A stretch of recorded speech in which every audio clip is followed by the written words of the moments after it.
Bonjour à tous, bienvenue dans le Clubhouse. Retour à la Ligue 1 après une parenthèse européenne qui a vu hier, vous le savez, désigner le Dynamo Kiev comme prochain adversaire des Girondins de Bordeaux. Retour à la Ligue 1, disais-je, avec un large focus dans cette émission sur la conférence de presse qui s'est tenue hier sur la plaine des sports du Haillan. Dans quelques instants, vous entendrez Francis Gillot parler de l'Estac, parler aussi de la fin du monde, et ça, c'est pas banal. Parler aussi Benoît Trémoulinas, le coup de gueule du latéral gauche des Girondins de Bordeaux. Il en veut un petit peu à Elder, qui l'a agressé le week-end dernier sur le terrain, et peut-être aussi à l'arbitre, Monsieur Kalt, qui n'a absolument pas averti le joueur nancéen. Et puis un clip, celui des Girondins de Bordeaux qui ont souhaité justement tous leurs vœux de bonheur pour l'année 2013.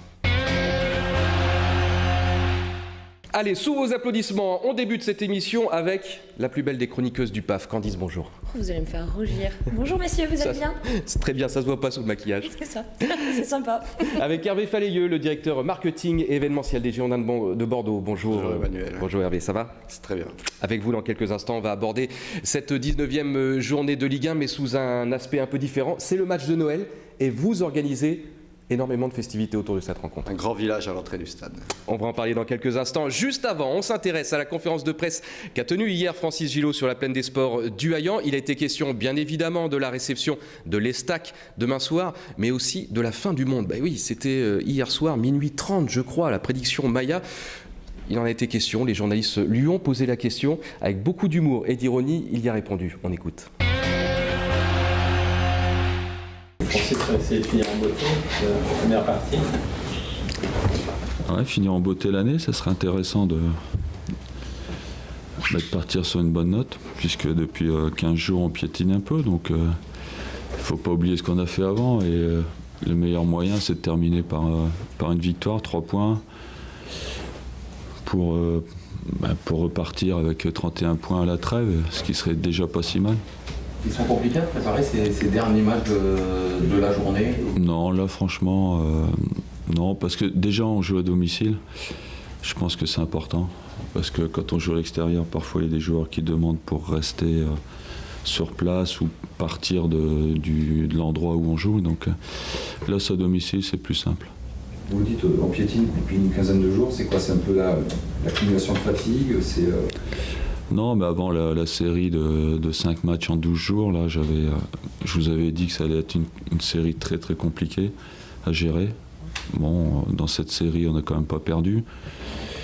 On a bataillé pour quand même être premier du groupe en Coupe d'Europe. Le match de Newcastle, c'est quand même une victoire. Après, on fait 4 nuls. Mais je savais que c'était la série la plus compliquée parce que c'est au mois de décembre, les terrains sont lourds.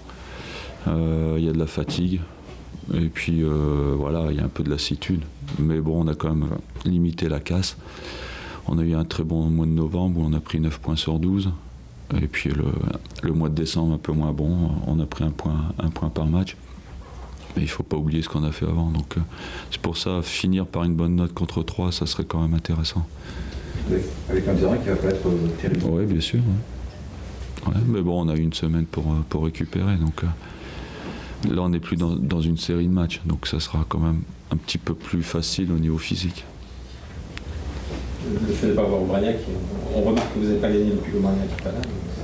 Je ne sais pas quand est-ce qu'il était absent. Juste avant Montpellier. Avant Montpellier, ouais. il ne plus gagner. Oui, bah c'est peut-être une des raisons, certainement. C'est pas la seule, mais c'est une des raisons.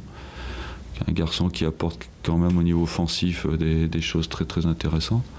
Son envie de gagner, et puis sa patte, son coup d'œil, évidemment, c'est une des raisons pour lesquelles on n'a pas gagné.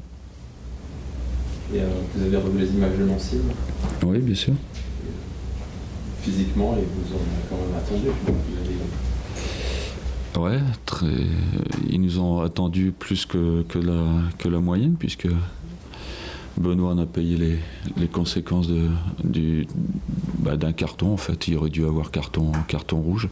C'est vrai qu'après coup, quand on voit les images, c'est quand même assez impressionnant, parce qu'il s'il prend la tête, il peut le tuer. C'est quand même... en fait, au lieu d'être à 10, c'était Nancy qui devait être à 10 dès la 10e minute. Après, évidemment, on savait qu'ils allaient nous presser. C'est pour ça qu'on a eu une première mi-temps très difficile. On a perdu beaucoup de ballons. Puis en deuxième, ils ont laissé beaucoup de force en première mi-temps. En deuxième, on a eu un petit peu plus de liberté. Et c'est là qu'on a pu développer un peu plus notre jeu.